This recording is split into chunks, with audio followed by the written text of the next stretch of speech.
In late November of 2014, employees at Sony Pictures arrived at work expecting a normal day.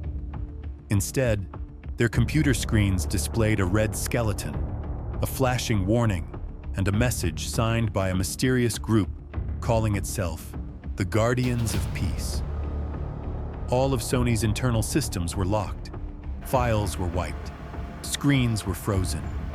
Company executives couldn't even use their office phones. It was total digital paralysis.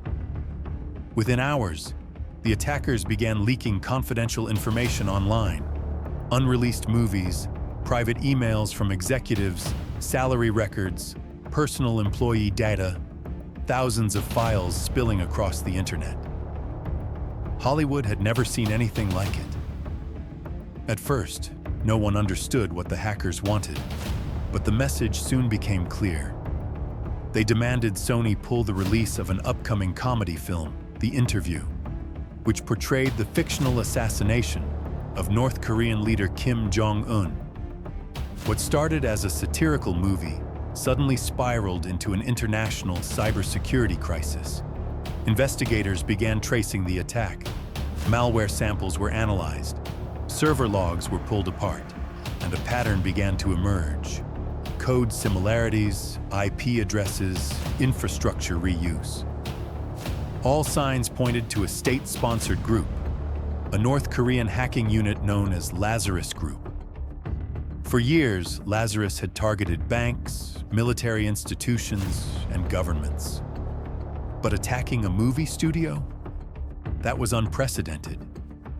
The idea that a hostile nation would retaliate over a comedy film seemed absurd, yet the evidence continued mounting. As Sony struggled to recover, the leaks intensified. Private conversations between Hollywood executives went public, sparking scandals and lawsuits. Actor salaries were exposed. In-progress movie scripts, business negotiations, and personal information were scattered across the internet like digital shrapnel. The damage wasn't just financial, though losses were estimated in the tens of millions. The real impact was psychological. Hollywood became paranoid.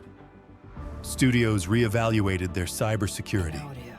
Employees feared checking their email, and companies worldwide realized something terrifying. If a nation-state wanted to hurt a private business, they absolutely could. Under pressure from government warnings and fearing further attacks, Sony temporarily pulled the film from its theatrical release, sparking intense debate around censorship, free speech, and national security.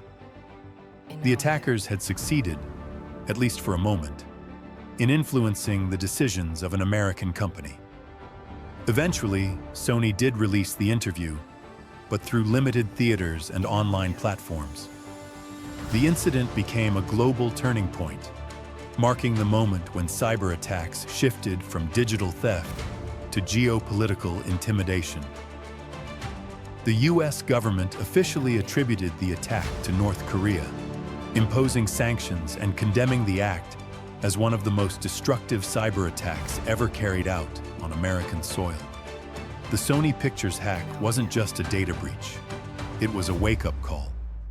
It showed how fragile corporate defenses could be, how quickly private information could be weaponized, and how cyber warfare had evolved far beyond stealing credit cards or passwords.